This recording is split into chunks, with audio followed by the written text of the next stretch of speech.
Good morning, all of you. Welcome to this course on Docker and Kubernetes.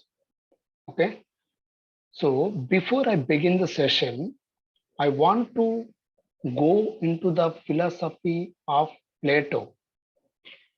Plato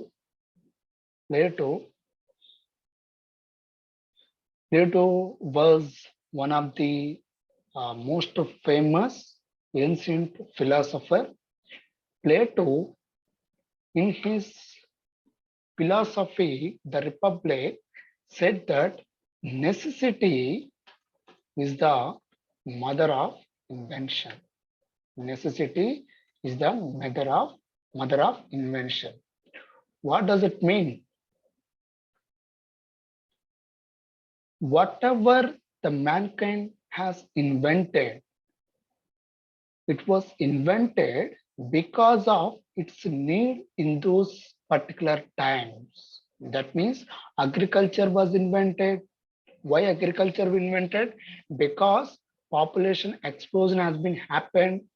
To meet the growing needs of the population, to meet the growing food needs of the population, there should be some mechanism which will produce the food. For that, cultivation was invented. Computer was invented because there was a need for high computation. Calculators was invented because there was need for more speedy calculation. Like that, different technologies were invented because of their need in those particular times. Like that, Docker and Kubernetes was also invented because of their need. Why Docker was invented?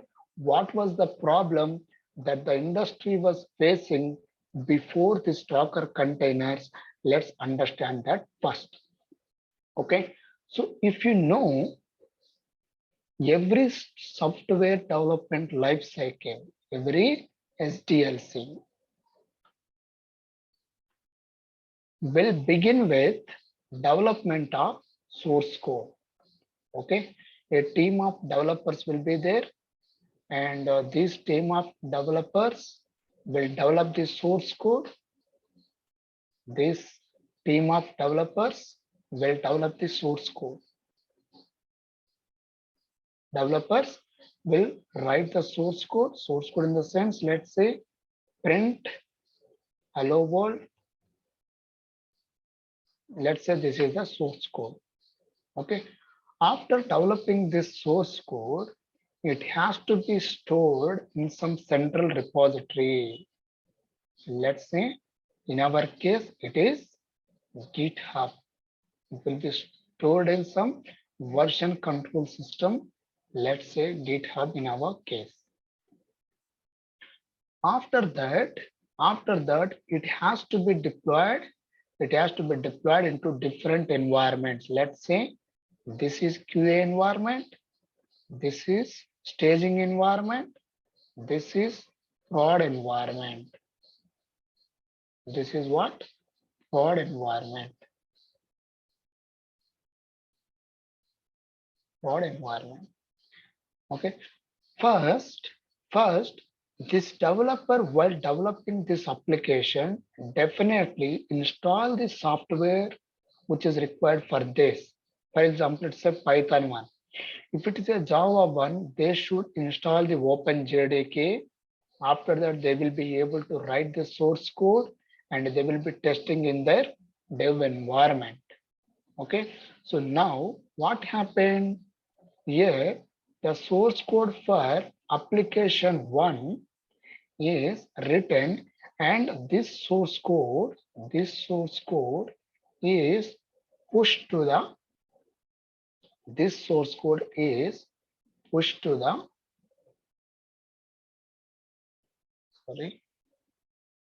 this source code, this exact replica of the source code has been, I don't know why I am not getting that drawing symbol here. Okay, that's fine.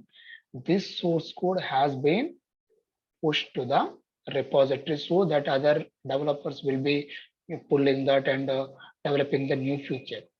So it has been thoroughly tested in the dev environment preliminarily, and it is successfully working here.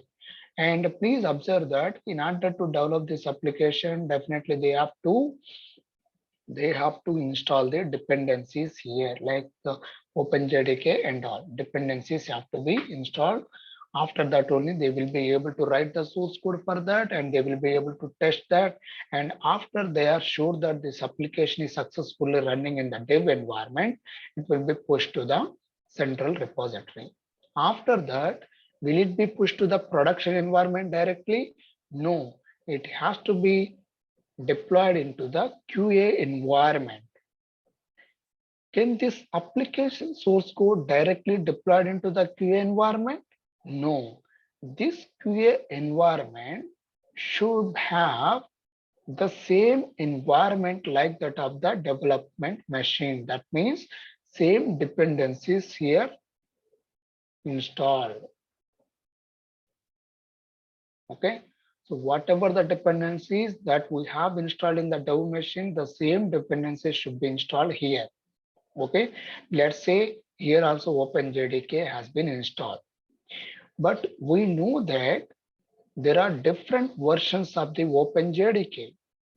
The version that is installed in the dev machine is different from that of QA environment, and here the operating system may be Windows, here the operating system may be Linux.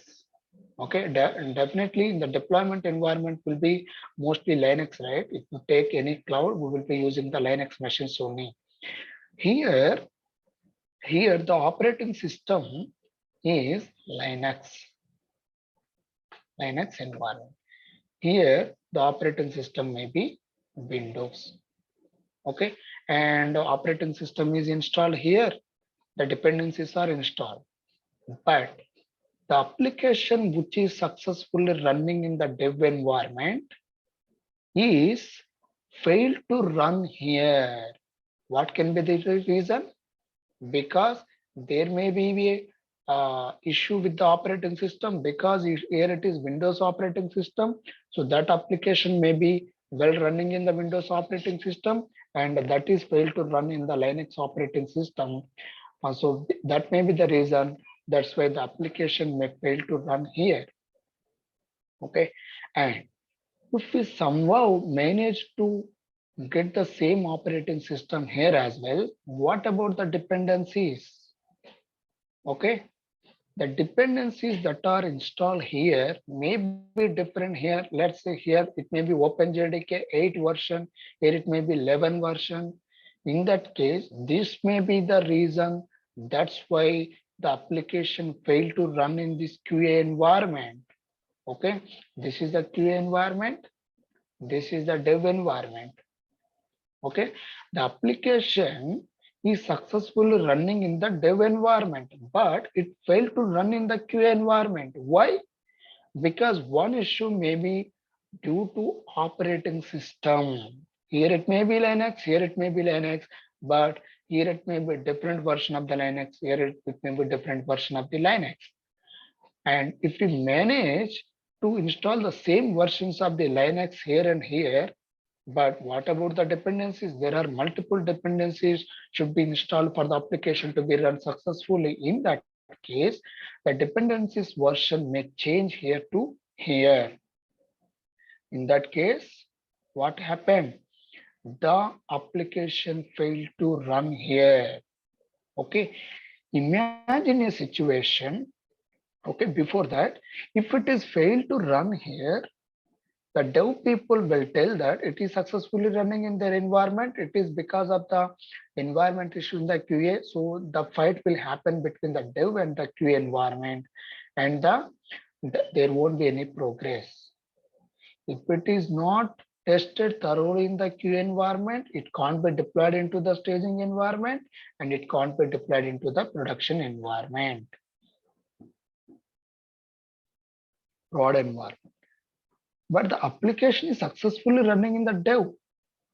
Okay, what's the situation? The environment is different. That's why the application failed to run in the QA environment. Imagine a situation where we can where we can transfer the application along with its dependencies from here to here and from here to there. Okay, here the situation is what? Because the issue is with the dependencies and the libraries and this operating system environment. If we have a mechanism to pack the application source code along with its dependencies and transfer them to the QA machine, and the environment issue is now clear.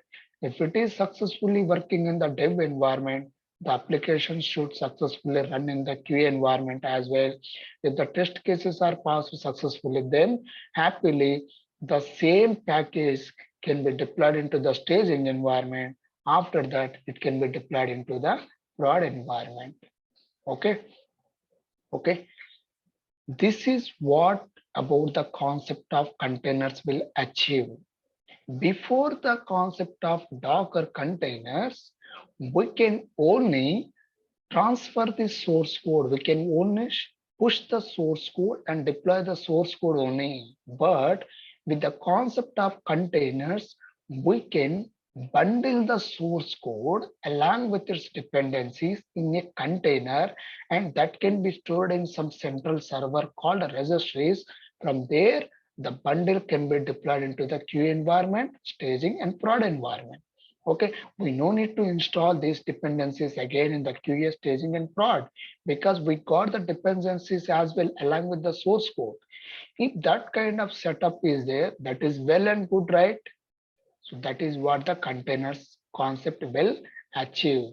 Now, if I go to the documentation, so here before this Docker is a container creation tool, container making tool, containerization tool. That is Docker. We will tell you that. So in the earlier system, before this Docker is there, we have the concept of hypervisor. Okay, while using hypervisor, we can create multiple operating system in the same hardware. We have the Windows operating system. We can install hypervisor here, and we can run as many virtual machines as we want. But here, if we want to create Ubuntu machine to develop application A, this Ubuntu virtual machine is a full-fledged operating system. Okay, for example, if you want to install Ubuntu operating system, what we have to do? We have to purchase a new hardware. In that, we have to install the flash DVD. Okay, we have to mount the flash DVD or the flash drive. From that, Ubuntu operating system will be installed in that bare metal hardware. But if you have the Windows machine and if you have the sufficient resources in the hardware, we can create the same Ubuntu machine using hypervisor as a guest OS. In this case, it is a full-fledged operating system. If you want to have multiple operating systems, then we should create multiple full-fledged operating system, and those operating systems are called as guest operating system. Okay, but here, if we develop the application A, there is no mechanism to bundle application along with the dependencies, along with the libraries. We can, in this case also, we can push the application source code only. If we push the application source code like this, and again we have to install the dependencies here, and if the dependencies are of different version, the application will fail to run in the QA environment. Okay, so from the normal setup through this virtualization, some kind of progress was happened. Here we can create the multiple operating system within the same hardware, but these operating systems are full-fledged operating systems. To develop another application, we have to create one more guest operating system. It is a full-fledged operating system. In order to install this full-fledged operating system, we have to dedicate some amount of hardware resources to this operating system. right? This is if you want to install develop application. See, in this case also we have to install full-fledged operating system here as well. In that case, what will happen? Here again, this operating system will consume some amount of system resources. We have to dedicate those resources upfront here. Okay, if you have the knowledge of hypervisor, you will understand that. Otherwise, also no problem. In this case also, we can't bundle the libraries along with the application. Only we can transfer the source code from the dev environment to the QA environment, and we have to install the necessary dependencies in the QA environment. Okay, but with the concept of containers, okay, what we do is we will install Docker, that is a container runtime in our host operating system. We can create multiple virtual machines like this to develop or deploy multiple applications. But what is the improvement from here to here? Here we have created multiple operating system, full-fledged operating system as guest operating system. But in case of containers, this is one container, this is another container, this is another container. Here we have eliminated the need for installing full-fledged operating system. Okay, if you see, do we have the guest operating system here? No. Even if we don't have the full-fledged operating system, still we can run 3 operating systems in the form of containers. Now, in this case, what we can do is,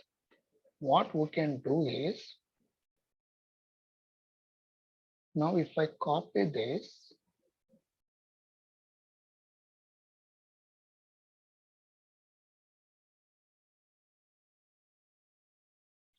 in this case also, what we can do, in this case, what we have done, only this application can be transferred. This application can be pushed to some repo. From there, it can be deployed into the environment, QA environment or the prod environment. But in this case, what happened? This necessary libraries has to be installed in this QA environment as well. But in this Docker scenario, along with the application, we can bundle these libraries and we can pack them together, and we can store them into some central registry. And what we can do is application along with its environment in the sense the dependencies, application along with dependencies can be packed and shipped from the one environment to the other. This is a QA environment. See here, only application has been shipped. Application has been shipped in the existing case. But in case of containers, along with the application, we can pack the application with its dependencies. Let's say if it is a Java application, then we can bundle the Java application source code along with its libraries, and we can push the entire package from one to some central server. From there, it can be deployed into the multiple environments. We can deploy it into the QA environment. If this application is successfully tested, then it can be deployed in the prod environment. In that case also, this entire thing can be deployed into the prod environment if the test cases are successfully executed. This is the setup. So please observe from here to here, what is the advantage? Here we have eliminated the need for full-fledged operating system. Instead, these containers we can think of as a small virtual machine will use the underlying operating system kernel. That is first point. As I said, this is one virtual machine we can think of. This is another virtual machine, and this is also one more operating system. That means the virtual machine. But in order for the virtual machines to run, definitely operating system should be the kernel should be there. Here we have to install the full-fledged operating system, but here the underlying kernel will be utilized by these containers. See, so here in the case of containers, we have eliminated the need for installing full-fledged operating system. That is one advantage. And in case of containers, application along with its dependencies can be packed, can be bundled, and can be shipped from one environment to the another environment through some central server. Okay, that is second point. And here we have achieved isolation. This container is isolated from this container, and if this application and the dependencies are failed, then only this application, this container will fail. There won't be any effect on the other two virtual machines or other two containers. Okay, that is. So here in this case of containers, we have achieved isolation. Here is also isolation is there. And in order to boot up this full-fledged operating system, it takes some time. But in case of virtual machine, in case of containers, the containers can be booted up within 1 or 2 seconds. That we will see in the Docker classes. Okay, that is one thing. So now, why this is called as a container? Where this analogy is taken from? Let's understand that. Container is nothing but an empty box. If you see in the real time, if you take the shipping industry, what is containers? See, containers are empty boxes. Containers are empty boxes within which we will put our material and we will transport them from one location of the world to the other location. For example, let's say a ship owner is there. Okay, it is a ship owner. Like we have lorry owners, for ship also definitely a owner will be there. Some customer came and said that he wants to transport 3 tons of fish, 2 tons of raw material from one location of the world to the another location. Let's say from Maldives to Sri Lanka. In that case, the ship owner, before this container concept was invented in the ship industry, what does this ship owner has to do? He has to put the fish here. The 3 tons of fish he has to put here. This is the 3 tons of fish. And he has to put the raw material. He has to put the raw material here. Okay. During transportation, what will happen?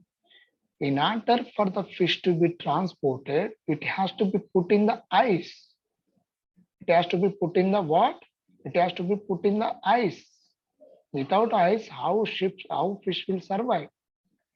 This has to be put in the ice, and this raw material should be separated somewhat from this fish. Okay, it should have the dry environment.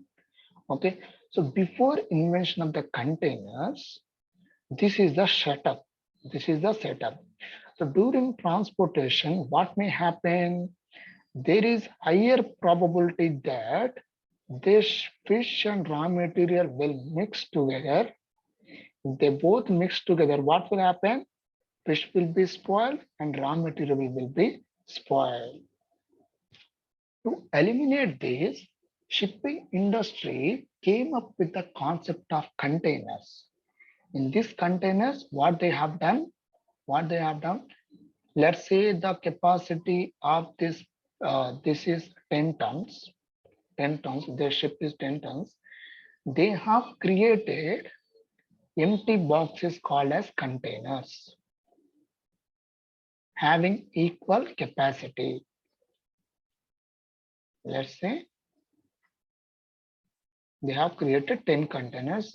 These 10 containers can be put in this. Now we have 5 tons of material to be transported. Right? Let's create five things here. Then we can put the ice in this.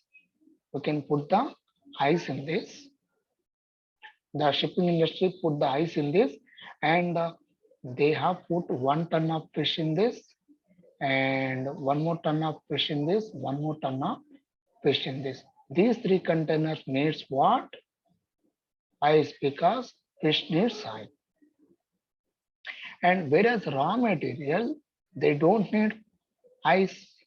Okay, so 2 tons of, and these things, these containers were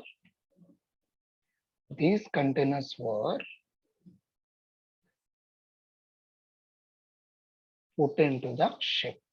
These containers were put into the ship like this.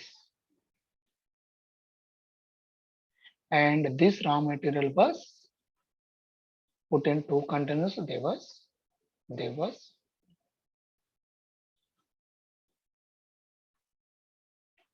these things were put like this.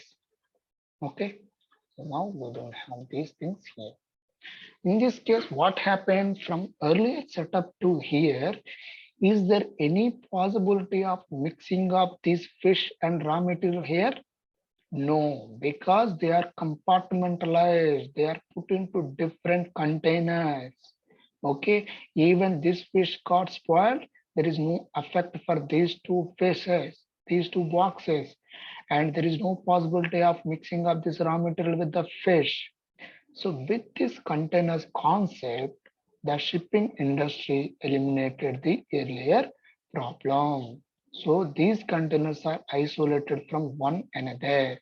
Now we can think the fish as the application and this ice as the dependency, right? And application along with its dependencies are packed inside a container, and they are shipped from one location of the world to the another. And some ship is coming in the middle, and if these containers have to be shipped to this shape, what we can do directly, these boxes can be transferred from A to here. Okay, that is different story. So these containers are sharing the same ship resources. At the same time, they are isolated from one another. This is the beauty of the containers. In the software industry also,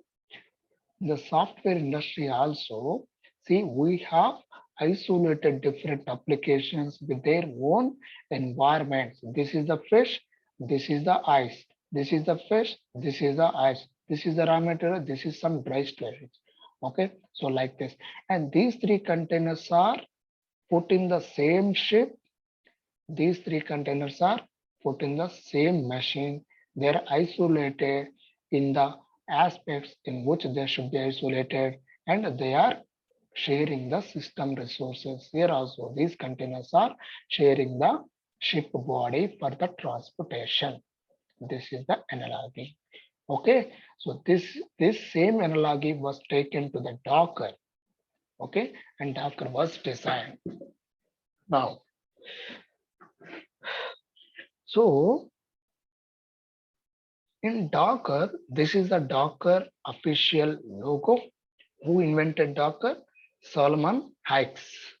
Okay, Solomon Hykes, invented in 2013 or 2014. So he has invented different things. So one of the invention is a Docker. So this is the Docker. It is OS level virtualization. Okay, we will understand all those things. So this is the docker.com is the official documentation. Okay, then what is Docker? Docker is an open source, open platform for developing, shipping, and running the application. Okay, we will see that in the course. Docker enables you to separate your application from your infrastructure so you can deliver software quickly. Okay, so now it is separated from the infrastructure, and this can be shipped. We will see that during the classes. and they are very highly speedily bootable virtual machines. It takes 1 or 2 seconds to boot up these virtual machines, to install and boot up them. Docker provides the ability to package and run an application in a loosely isolated environment called a container. Okay, so now we should understand Docker is a containerization tool. That means using Docker, we can create the containers. Then what is Kubernetes? Kubernetes is a container orchestration tool. Now, let me make the difference here. Docker is a containerization tool. What is Kubernetes? Container orchestration tool. Containerization means to create the container. What is orchestration? Orchestration means the containers which are created using Docker can be managed from using the Kubernetes. Management means what? We can scale the containers. We can, if it is deployed in a container, we can create the multiple replicas of the same containers. We can decrease the replicas whenever the traffic is low. That is called, and we can network the containers. We can load balance the containers. So that kind of activity is called as what? Orchestration. So Kubernetes is the open source, most famous container orchestration tool or the container orchestration platform. We will see this, all the things in the course. Okay, now let me introduce to the Docker. So container, before understanding container, we should understand the image. Let's say we want to install Ubuntu 18 in our hardware. What we have to do? We have to download the Ubuntu image, Ubuntu operating system image, which is nothing but an ISO file. Okay, Ubuntu operating system, installing Ubuntu 18. If you type this, if I come here, type this, we have to download that. We have to download the ISO file. Okay. So download the image. If you click on download, it will download.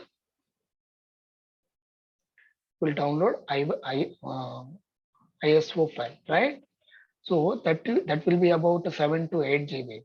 Like that, in Docker, in order to create the container, we should have the image. In order to create the container is nothing but what? Operating system. In order to create the install and run the operating system, we should have the image. Okay. So in Docker image is nothing but the application along with the dependencies is called as what? Docker image. This application along with its libraries of dependencies is called as what? The image. So from this image, we run the container. Okay. So what will be shipped when we are developing application, when we are shipping the container means what? We are shipping the Docker image. Once we execute that image, container will be created from that. Okay. So in reality, application along with its dependencies called as what? Docker image. Once we run this Docker image, once we install this Docker image, then it is called as what? Container. Container means what? Runnable instance of a Docker image is called as what? Container. So there is a slight difference between Docker image and container. When the Docker image is in running state, then it is called as what? Container. Okay, when the Docker image is in running state, then it is called as what? Container. Then in order to run this container, we should have some software that is called as what? Docker. And where this Docker is installed? In our host machine. In our host machine, it can be Windows machine or it can be Linux machine, Ubuntu machine. Okay, if we are using the Ubuntu machine, then we no need to install the kernel afresh. If we are installing this Docker in the Windows machine, we should install Linux kernel, which is called as Windows subsystem for Linux. Why we should install in that Windows machine? Because as I said, these containers will be using underlying operating system, and we have only Linux containers. We don't have Windows containers. So if this underlying, if this Ubuntu containers wants to use the underlying operating system, the operating system should be Ubuntu. So how to install that kernel? In Windows, we will install the Windows subsystem for Linux, and that Linux kernel will be used by the containers if we install the Docker in the Windows. Okay, so definitely in real time we will install the Docker in the Linux only, so we don't have any attack. Now, the machine in which we install the Docker is called as what? Docker host. Docker host. What does it mean? Definitely we have to install Docker in our machine, in our operating system. That is called as what? Docker host. The machine in which Docker is installed is called as what? Docker host.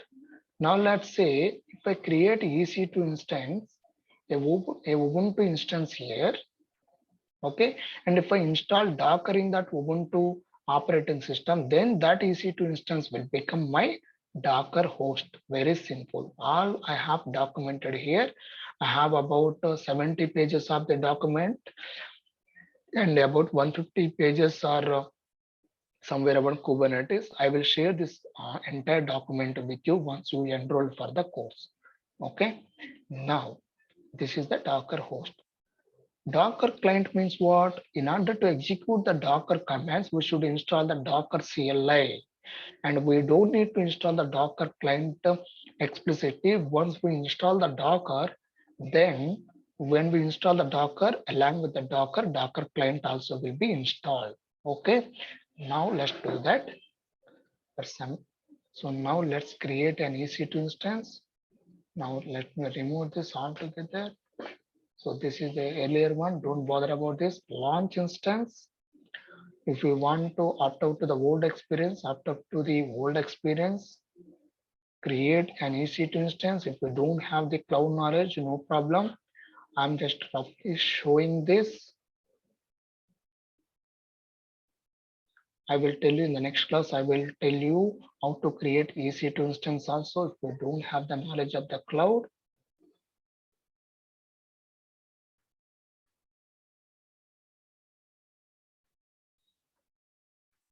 So I'm creating EC2 instance.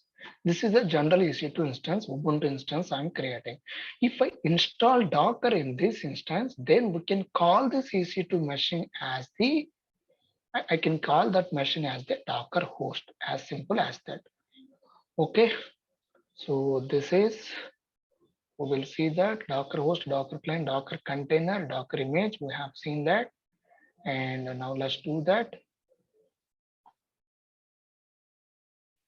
And one thing is prerequisite for this course is,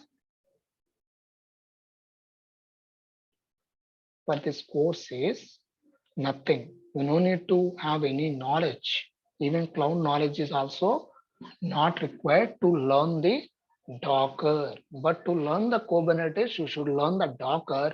But if you want to learn the Docker, you no need to have any prerequisite knowledge. But it is good to have some Linux, basic Linux commands knowledge. Okay, that is sufficient. Or if you don't have that Linux knowledge also, no problem. Whatever the command that we use in this, I will tell you. No, only 5 to 6 commands we will be using. That commands I will tell you regarding Linux, but Docker commands I will tell you because this is the Docker course. Okay, no prerequisite, nothing is required. for this Docker and Kubernetes. Now what we are doing, I will tell you this step again, how to create this EC2 instance. It is being initialized. Once it is initialized, it will be ready for us.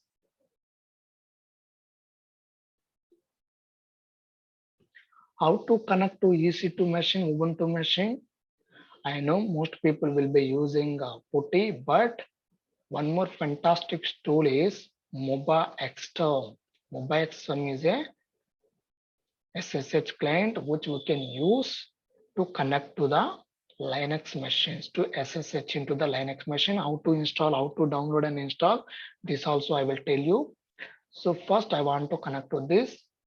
Open MobaXterm, click on session, click on SSH, copy the public IP address of this. When we are using PuTTY, we have to convert the .pem file to .ppk file. But if you use MobaXterm, that headache is not there. You can directly use the PEM file. This is the remove host. Specify the username, Ubuntu, where it will be there. You should know that if you go to connect, here this is the username. Then advanced SSH settings, use that private key. My private key is this one. I'm just roughly showing how to install Docker. Okay. So log in as the root user. And after that, how to install Docker, you don't need to browse anywhere. You directly go to our document. Okay. Our document. See, we have logged in as the root user. Just copy this command. Copy this command.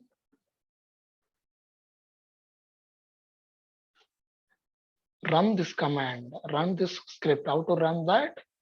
Just sh and the script name. So if I run this, what happened? This file got downloaded. Now let's run this file, sh get docker. With these two steps, Docker will be installed in our machine, and now that machine can be called as the Docker host, because it is a host for the Docker. We have installed the Docker in that machine, so that is called as the Docker host. This is very simple steps to install Docker.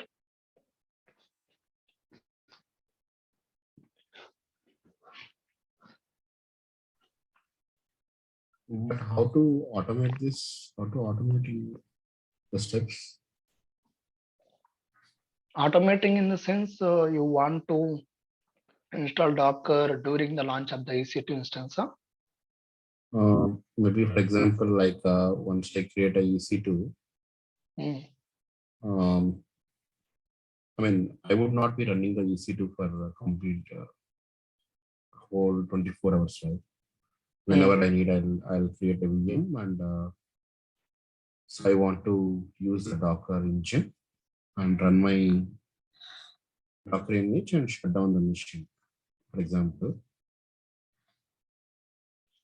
Hello. So during the launch, you have the user data in EC2 instance, right? So during that, if you do this, if you go to advanced details, you can directly copy that here, those 2-3 commands. And when we launch the instance, by default, the Docker will be installed. You don't need to perform those steps. These things, whatever it is there, right? If you have the ECT knowledge, so you can directly have to give here bin bash. Bin bash, we have to queue, and we have to copy these commands. So if you do this, this script will be executed during the launch itself, and you will be getting the Docker installed in that. Okay. And what we are trying to do, once we stop this machine also, no problem. You can stop that machine. For example, this is our Docker host. You can stop this machine also, no problem. Docker will be available for you after starting this machine. Okay, it won't go away. Now this Docker is installed. Docker version. See, Docker is installed. Docker So Docker Hub and Docker host is same. What? Docker Hub and Docker host. Could you please a both same. little bit loud? I'm not able to hear you properly. No, Docker Hub and the Docker host are the same. No, they are different. Docker host is nothing but the machine in which we install the Docker is called as the Docker host. Docker hub means that I will tell you in the next class. Docker hub means the server where the public Docker images are stored. The server where Docker images are saved is called as the registry, and by default it is the hub.docker.com. Here we can get the public Docker images. We will be downloading them. Okay, we will see that. Public. Yeah. We can make this if you want to have the account and you can have the private registries, we can create that as well. We will see that. Okay, so our Docker is installed. Now Docker --help, you will get the manual. Then these are the commands. We will learn every command. Docker image ls to see the list of images on our Docker host. We don't have any images till now. So how to download an image? For that, we have a registry, public registry. Okay, registry is nothing but a central server where Docker images are saved or stored, is called as what? Registry.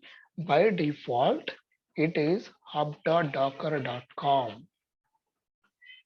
Okay, it will be hub.docker.com. We will be, if we don't mention any server name, we will see the private registries also. If we don't mention any private registry server, by default Docker will be trying to connect to hub.docker.com and pull the image.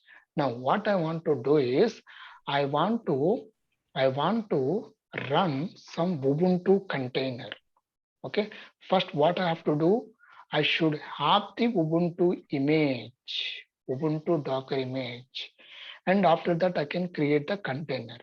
Or if we want to download the Nginx application directly, we should have that directly Nginx application image we will be having, that is available in public. So if I search for that image, the Docker community has created the Docker image Nginx, and we can pull that. Pulling that means we will download that image. The process here is, first public images are stored in hub.docker.com. Okay, here let's say Nginx image is there. We will download that image into our Docker host. This is our Docker host machine. Okay, we will download that. We have to first download that image into our Docker host. Once we download that, that image will be there in our machine. After that, we have to run this image to create the container. We have to execute this image. Okay, so for that, once we execute this, it will become container. Okay, so from this image, Nginx container will be created. This is the process. Now, how to pull this Nginx image? So this is Nginx. Command is directly given here. If I search for Nginx, it is Nginx. If we want to search for Tomcat, search for Tomcat. So Tomcat is being provided here. Docker pull Tomcat, we can use that. Now let me try to search for Nginx only for simplicity. If I click on this, Docker pull is the command to download the images from the registry to our Docker host. Okay, Docker pull tags and all those things we will learn during the course. What will happen? This Nginx will be downloaded into our machine in different layers. We will understand all those things. Now, Docker image ls. What happened? That image has been downloaded into our machine. and it has got some image ID. The size of the image is 142 MB, and that image was updated 12 days ago in the docker.com that we have pulled now. Okay, these tags we will understand during the course. Now, how to run the container from that? In order to run the container from this, Docker run, I want to run a container, just okay, as of now, that's enough. Docker run, and from which image we want to run? From Nginx image we want to run. So if I see this, what happened? This Nginx application is running inside a container. How to check that? We can run this in a detached mode, or let's open one more SSH session.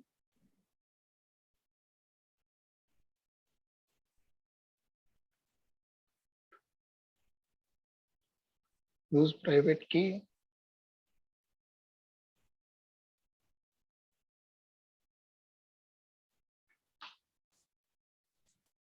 Now Docker image ls. Now see the container Docker container ls. See, Nginx application is running.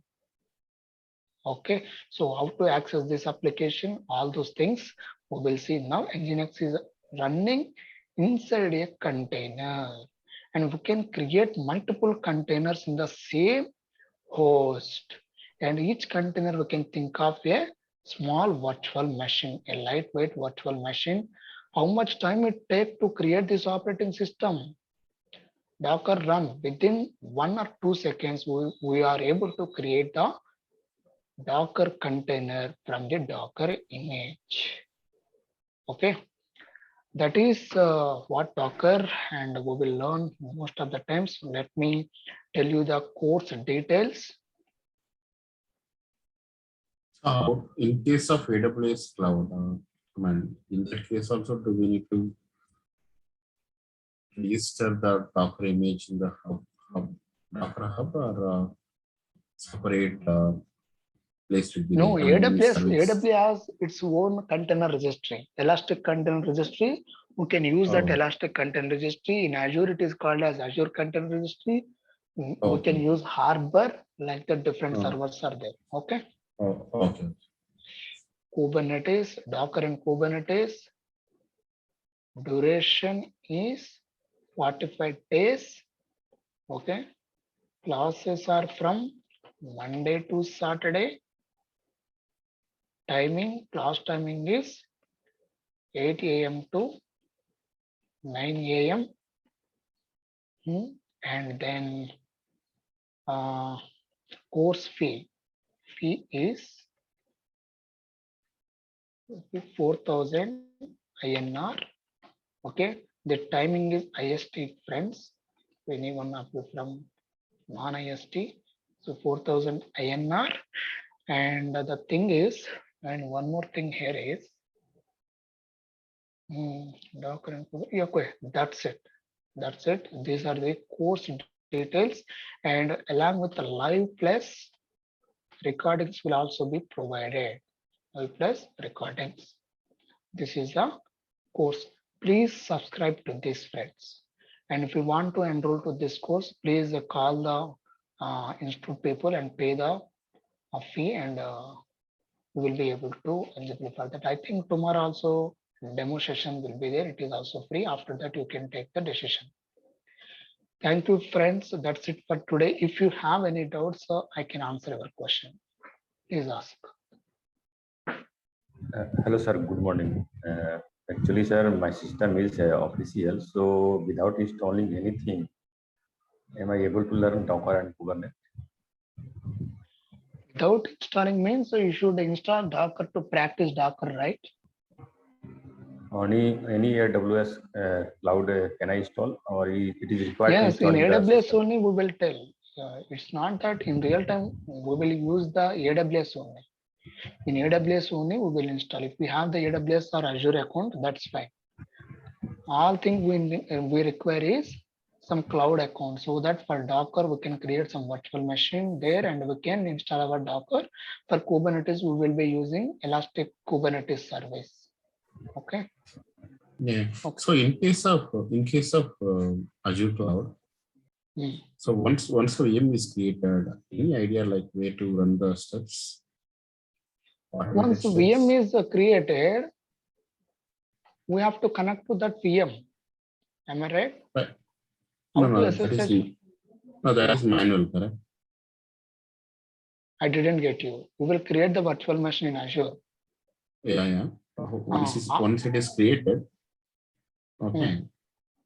I want to run my Docker setup as an automated way. You will create the virtual machine. You will get the public IP address and that private key, right? So using that, you will be SSH into. You will be connecting to that from your local, and after that, you will install the Docker as we did now. As simple that as is that is as a developer I can do that. But in case of production, for example, how to follow the steps in the automation. I think I'm asking differently the question, but my point is that in case of production, how to set up this Docker inside a VM. Got it. In production, what we do, we will launch these containers in Kubernetes service. In Kubernetes, we will install the Kubernetes in prod environment.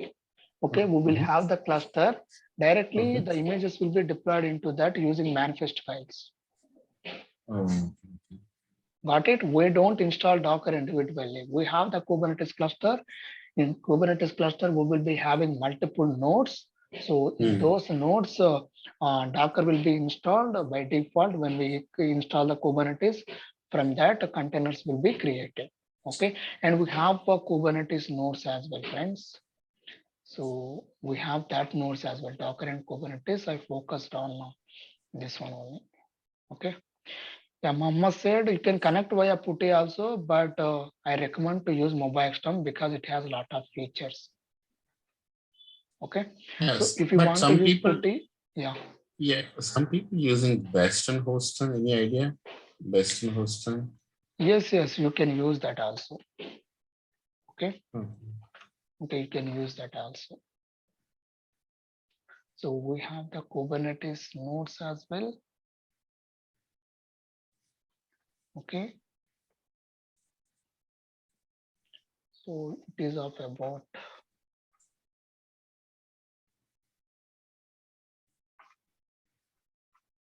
is still loading. So Kubernetes, what we have the master and worker node concept, right? In each worker node, container runtime will be installed. So it is about 90 pages. Till we will be having few more pages also in different document. So I will share this entire document with you guys, both Docker and Kubernetes. So every day at the end of the class, I will share the notes of that, and at the end of the course, I will share the entire document in single PDF. Okay.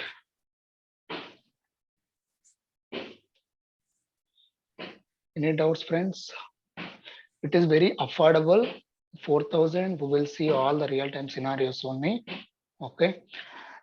From the beginning to the first class to the last class, everything will be real-time. Whatever we do in the real-time, those things only we will be doing. Even the installation of the Kubernetes cluster will also be done in the cloud itself.